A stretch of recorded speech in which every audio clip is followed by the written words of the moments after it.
আজকের এই ভিডিওতে কথা বলবো আমি কিভাবে মাত্র 50 রুপি বা তার কম দিয়ে আপনি বাংলাদেশের দর্শনা এবং ইন্ডিয়ান যে গেদে এখান থেকে কলকাতার মার্কুই স্ট্রিট অথবা পিয়ারলেস হসপিটালে পৌঁছাবেন।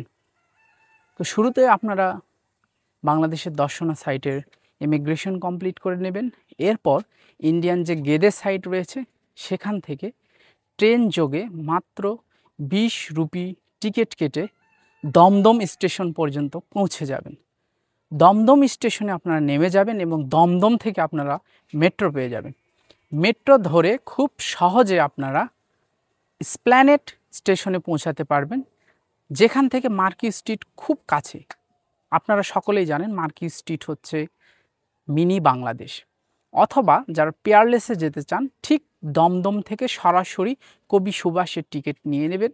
কবি সুভাষ স্টেশন থেকে পিয়ারলেস হসপিটাল একদমই কাছে। তো এ হলো মাত্র 50 রুপির মাধ্যমে আপনার ভ্রমণ।